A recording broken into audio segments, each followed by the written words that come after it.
We have three different documents that are attributed to Solomon. We've got Proverbs, Ecclesiastes, and the Song of Solomon, or the Song of Songs.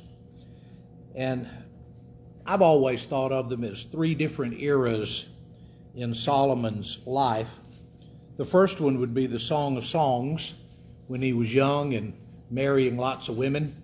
And it's a love song. It's a perhaps an ancient play that was written on the occasion of one of his marriages.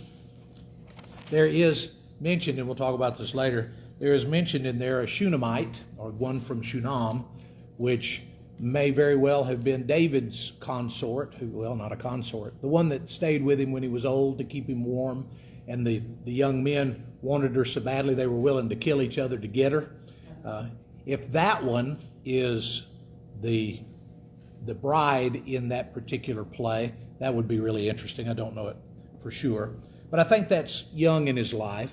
Then you have Proverbs, where he's raising kids and he collects a lot of wise sayings to pass along to whoever my son is, whether it's an individual or whether it's a group of young men who need to know wisdom, and so that's Proverbs. And then Ecclesiastes, in my eyes, is when Solomon is an old man sitting in a rocking chair on the front porch of the palace, and he's pretty much done with life in general. He's been there, done that, and most of the things that he says in Ecclesiastes are not very positive. There's very few shiny spots in Ecclesiastes, so we'll talk about them as we go through. But I just want to give us a good introduction and maybe get a little bit past the prologue tonight. But look at Ecclesiastes chapter 1. We'll read the first 11 verses. The words of the teacher, the son of David, king in Jerusalem. In Proverbs, he talks about himself as an important person, a king, someone that's going to pass on wisdom. But in Ecclesiastes, you can't really miss who it is that wrote this. The only son of David that was ever king in Israel, legitimately, was Solomon, and he counted himself as a teacher. He spent a lot of time in gathering information together so he could share it. So it's almost a signature piece. It's not as easy to understand as the New Testament letters when Paul says, Paul, an apostle of Jesus Christ, to the church at wherever. But he does identify himself as the son of David, the king in Jerusalem. Meaningless, says the teacher. Utterly meaningless. Everything is meaningless. The old King James, vanity of vanities, all is vanity. So just right from the get-go, you can see why I picture him as an old man sitting in a rocking chair, and he's looking back over his life and saying, I tried everything, and nothing really has a lot of meaning. And so we'll look at several of the things that he said that he tried to find meaning in his life. What do people gain from all their labors at which they toil under the sun? Generations come and generations go, but the earth remains forever. The sun rises and the sun sets and hurries back to where it rose. The wind blows to the south and turns to the north. Round and around it goes, ever returning on its course. All streams flow into the sea, yet the sea is never full. To the place the streams come from, there they return again. All things are wearisome, more than one can say. The eye never has enough of seeing, nor the ear its fill of hearing. What has been will be again. What has been done will be done again. There's nothing new under the sun. Is there anything of which one can say, look, this is something new? It was here already long ago. It was here before our time. No one remembers the former generations, and even those yet to come will not be remembered by those who follow after them. So it's pretty bleak, isn't it? He was an extraordinarily intelligent man, had done a lot of research, gathered a lot of sayings, a lot of wisdom literature together. But as he gets to the end of his life and he looks back, he just doesn't feel like he's accomplished what he set out to do. This entire piece, the whole book of Ecclesiastes, is kind of a philosophical pessimistic, dark book at times. And that's a problem for some people. A lot of people just want Scripture to be happy. You know, we need those passages where God loves us and He's full of grace and life turns out the way it's supposed to. And whatsoever you ask in prayer, believing, you will receive. We like those passages a lot better than we do Solomon telling us that when we're gone, no one will remember that we were ever here. I went and looked at some statistics on how many people have lived on the planet. And Matt and I were talking this morning about some things he's been reading and looking at concerning creation, 6-day creation versus long-term creation versus how old some scientists believe the world to be. And when you go back to the old age of the earth, what some scientists believe, they come up with about 100 billion people that have lived on the planet at some point in the planet's history. If you squash that down to the 6,000 years of biblical history, it's much, much smaller than that. But still, last fall, we crossed the threshold. There are 8 billion plus of us living on the planet right now. So that's a whole bunch of somebodies. The question is, will there be somebody to remember once I'm gone? Will somebody recall me? I knew my great-grandmother. We called her Mom. All the women in my family have mother names. There was Mom, Mama, and Mommy. So I don't know what Mom's mother's name might have been, what her title might have been. I knew Mom. I did not know my great-grandfather on my mother's side. Never met him. I met my great-grandmother on my daddy's side. We called her Mama Watt. And Mama Watt was very old when I met her, confined to a wheelchair. I don't know anything at all about her, and I never met her husband. So 3 generations removed, and even in my own immediate family, I know very little about the people who came before me. So I can imagine that when Bootsy and Elena have grandchildren, that, you know, unless there's a random picture laying around or some kind of memory that they share about Papa, nobody's going to know that much about me once I'm gone. And that's what Solomon found objectionable. He had done so much for so many people in so many ways, and he says, but after doing all of that, what does it gain you? You're still going to be gone. He mentions a few things in his outlook of life that I think are interesting. Generations come and generations go, but the earth remains forever. Yes or no? So far, right? I don't know what Solomon knew about the end of time. Was it even something that they talked about? There was at least some concept of the afterlife, and you went to Sheol, was what they called it, the place of the departed dead. But as far as eternal life or what happens after this world might be gone, they don't seem to have known much about it. It had only been a few thousand years at that point since the flood. What did he know about the flood? Was he familiar with it? Moses wrote about it in the first 5 books of the Old Testament, right? It's in Genesis. So he had access to the information, but he doesn't even give a nod to that idea. Just, you know, years come, people come, things go by generation, but the earth remains forever. The sun rises and the sun sets, hurries back to where it rose. The wind blows to the south and it turns to the north. Round and around it goes. All the streams flow into the sea, yet the sea is never full. To the place the streams come from, there they return again. I thought that was kind of cool that he had you remember the charts? I wonder if Solomon had one of those water charts where the river flows down to the sea and then it evaporates and it comes over and the rain cloud rains and it gets back in the streams and the streams to the rivers and the rivers come down and eventually start the cycle over again. I don't know what he knew about that sort of thing. He studied science, so he may have had some concept of what was going on with rainfall and the water cycle, but he says all the streams flow into the sea, but the sea is never full. and to the place that the streams came from, there they return again. Everything just keeps happening the same way it has always happened. All things are wearisome, more than one can say. The eye never has enough of seeing, the ear never enough of hearing. What has been will be again. There's nothing new. I would differ on that a little bit since his day and age. We went to Buffalo Gap on vacation this last week. Thank you for missing us. Some of you didn't know we were gone, but we're back now.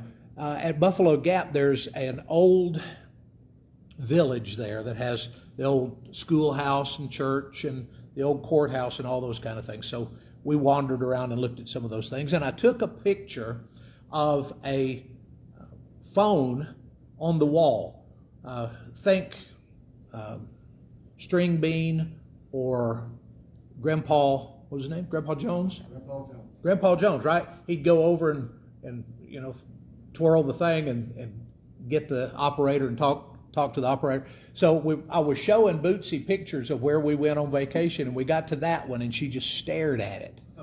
And I said, "That's a telephone." And she said, I said, "Yeah, that's a telephone." And you would talk into this, and you see that's on the cord. You would take that off of its handle, and you would put it to your ear. That's how you would listen. And she looked at me like I had absolutely lost my mind. Right? So technology has advanced so much in our day and age that it's hard to say there's nothing new.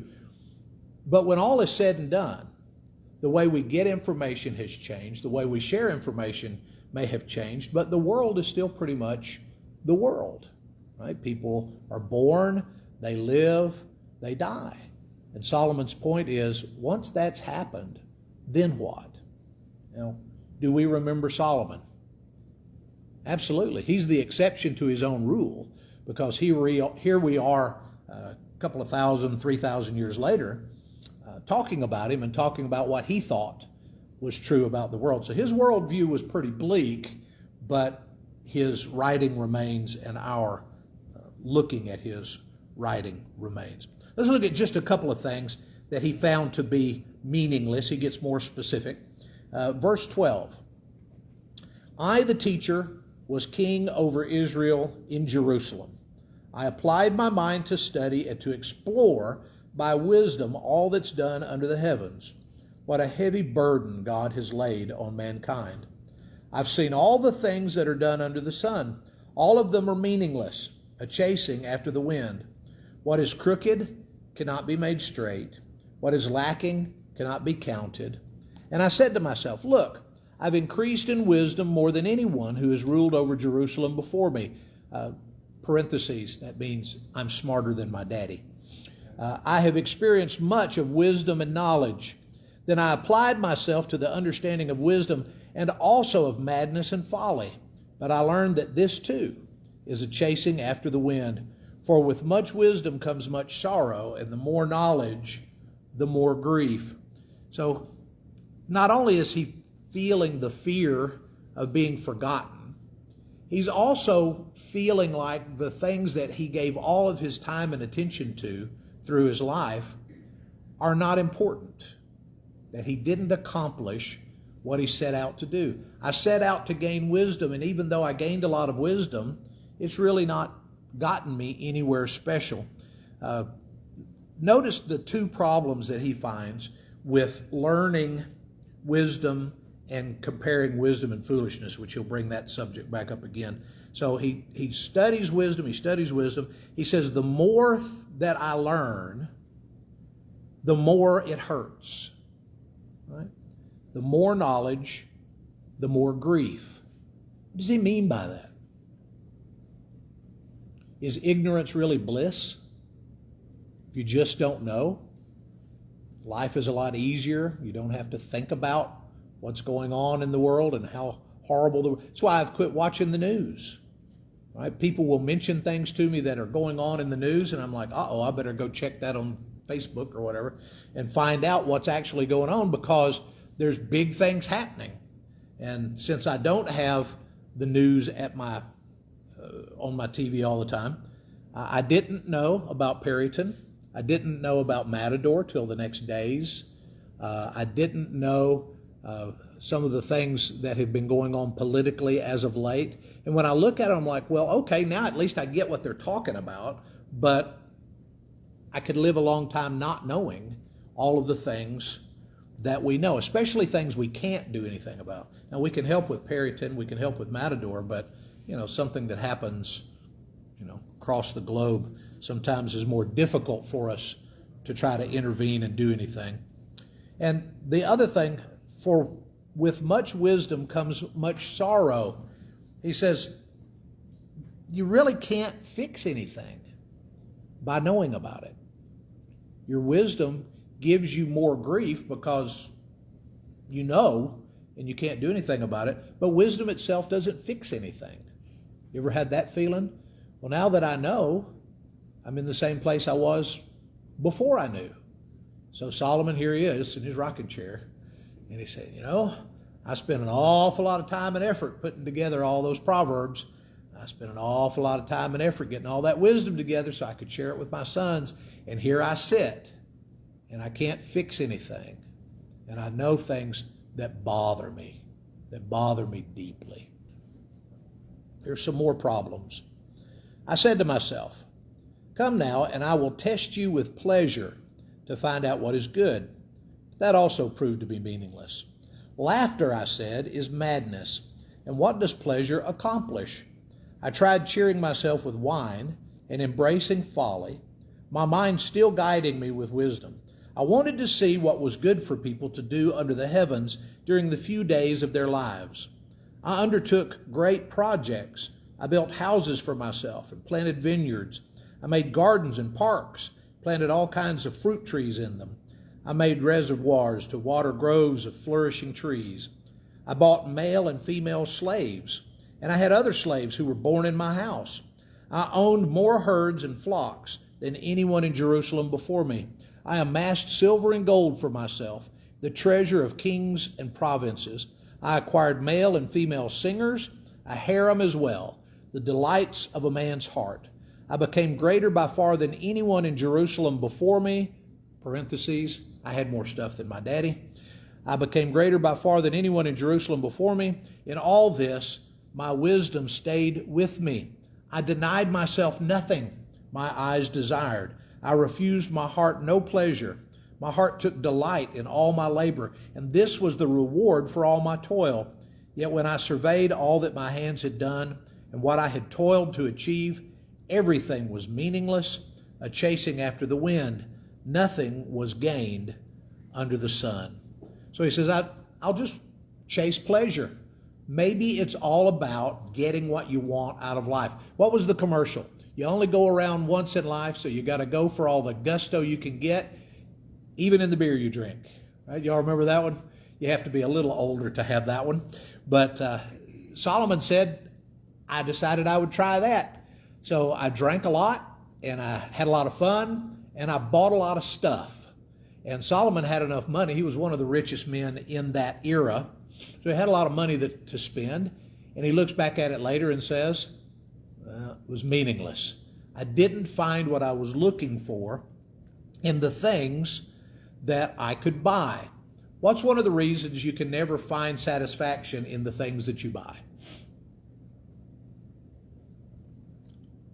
It's never enough. It's always something else. Yeah, there's always something else you want.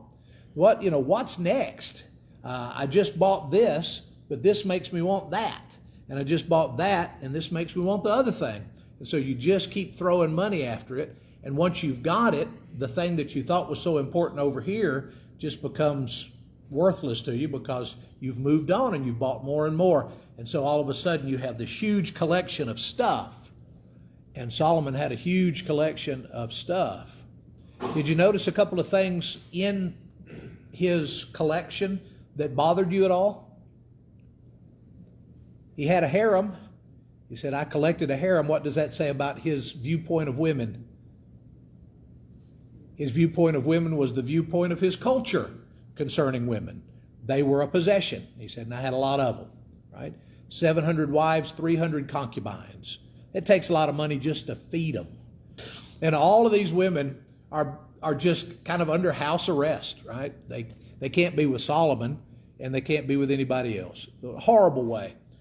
He says, I bought male and female slaves, and I had other slaves who were born in my house. Right? Look at our experience in this country with what slavery can do.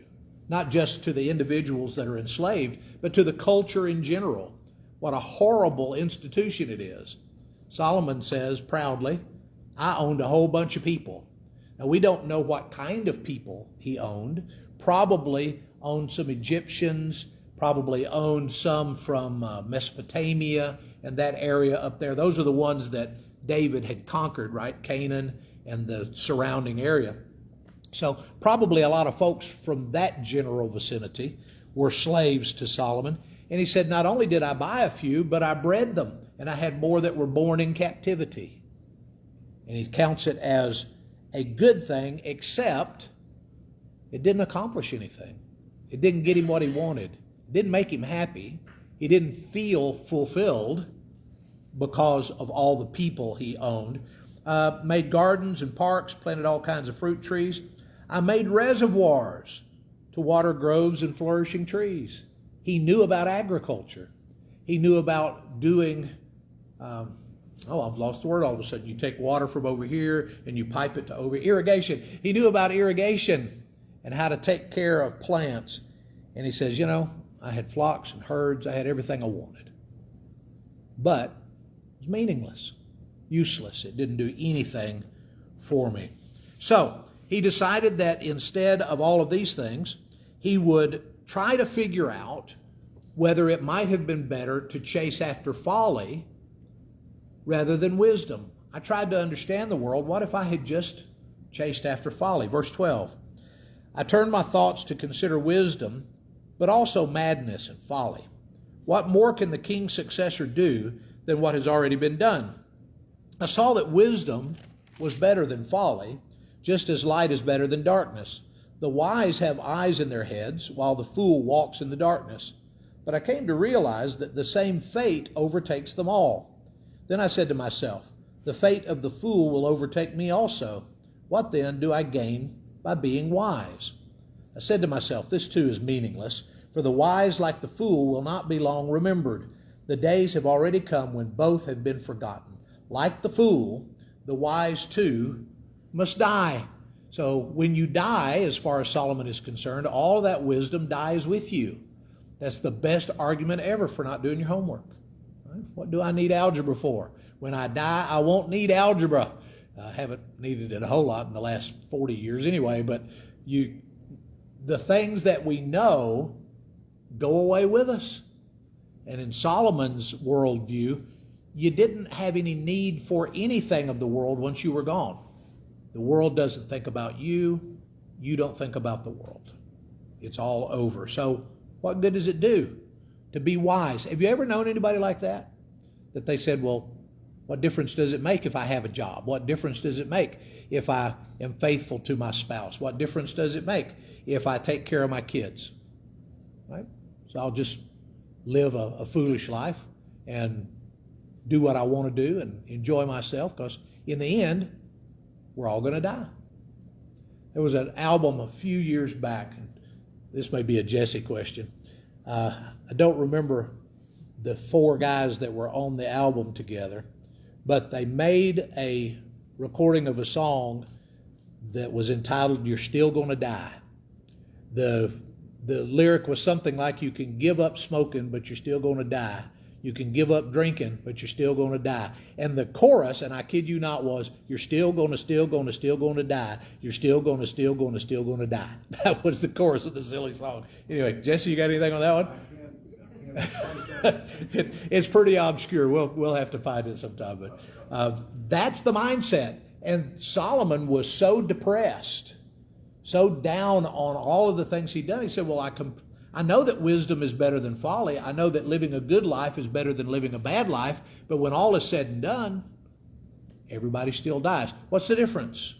He didn't understand eternity. He had no concept of resurrection or final judgment or what God might expect from us. He's only looking at it from the perspective of, what does it do for me right now? And if I live my life whatever way I live it, and then I'm just like Rover, I'm dead all over. It just doesn't make any difference at all. And so that's another thing he found to be worthless. Keep going, verse 17.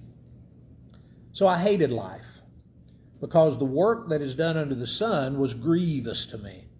All of it is meaningless, a chasing after the wind. I hated all the things I had toiled for under the sun, because I must leave them to the one who comes after me. And who knows whether that person will be wise or foolish. But they will have control over all the fruit of my toil, into which I have poured my effort and skill under the sun. This too is meaningless. And we'll leave some of the rest of the reading, but who was the one who took over after him? Remember his name? Jeroboam, right? Jeroboam the first. Jeroboam the first split the kingdom wide open. Why? He was a fool. He listened to his friends instead of listening to the good advice of his father's advisors. He said, what should I do to be a good king? And they said, what you need to do is lower taxes and think more about the people than your daddy did. Your dad charged them way too much taxes. So he went to his friends, and his friends said, here's what you should tell them. Tell them that my pinky will be bigger than my daddy's thigh, which is a way of saying, you ain't seen nothing yet. Right? And he raised taxes. 10 of the 12 tribes left because he was foolish. Solomon says, how do you know, after all the work that you've done, when you die and you leave it to somebody else, how do you know that they're not going to be foolish? How do you know they're not going to squander all the work that you did? Right? Some of us have been working, earning money, gathering money, saving money for 7, 8 decades. We leave it to somebody else. How do we know? We don't. So it's foolishness as far as Solomon was concerned. And then finally, the idea of eternity. He just couldn't wrap his mind around the idea that there was something beyond the here and now. Skip over the time for everything. Go down to verse 9. What do workers gain from their toil? I have seen the burden God has laid on the human race. He's made everything beautiful in its time. He has set eternity in the human heart, but no one can fathom what God has done from beginning to end. Have you ever tried to think about eternity? Tried to figure out, that the age-old question, you're talking to somebody about where did the world come from? Well, God created it. Well, where did God come from? Can you explain it? Solomon couldn't. Sitting on his front porch rocking. Saying, man, I've been trying to figure this thing out all my life. I don't know how far it goes that way. I don't understand how far it goes that way. But God has put it in us to think in eternal terms. It's almost impossible, at least for me, to think of myself not existing. I've always existed, as long as I can remember. And as far as I know, I will exist all throughout eternity. So how do you explain that? How do you wrap your mind around those things? And so Solomon says, chasing after that, how do you know anything? And he finishes up by saying, when you die, you're just like the animals. You both go down to the dust. You cannot see what happens after you're gone. So to him, when your body's gone and you go into Sheol, you don't get to watch what's going on the planet. I think that's one of the things that gives a lot of people comfort. I was reading something the other day, and somebody I want to say they were playing baseball, and they had done really well in this game. And one of the comments was, your granny is watching you, and she's so proud of you. Well, Granny's been gone for a long time, but it's a comfort to think in those terms, that Granny still knows what's going on. In Solomon's worldview, Granny doesn't know. In his worldview, when she left, she's just gone. Now, think about how depressing it must have been to be Solomon, richest man around, has spent his life in pursuit of all kinds of amazing things, and he gets to the end of his life and says, well, I don't think that any of it matters. Now think of people that you've known who spent their lives, weren't nearly as rich as Solomon. Some of them were dirt poor. They got to the end of their life and they looked at you with a smile and said, pretty proud of where we've been, pretty proud of what we've accomplished, happy that I've spent my life in service to the Lord. I'm going to be with him now. So we've seen the opposite of where Solomon ended up in people that didn't have nearly as much to brag about because they knew more than the smartest guy on the planet knew back in those days.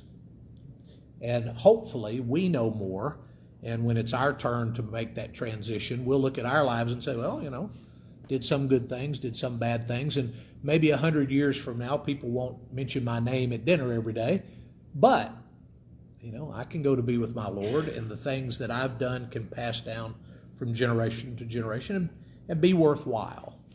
Lord willing, we'll keep talking about some of Solomon's misery next Sunday. He has a lot of things on his heart, and as a result, he just pours it all out on paper. And next week we'll talk about the problem of the haves versus the have-nots and how some people just always seem to come out on top, whether they're righteous or not. And that one will probably hit really close to home for a lot of us, because we've met a few that just seem to do quite fine, thank you, and we can't imagine why. Any other questions or thoughts? All right, tell you guys bye.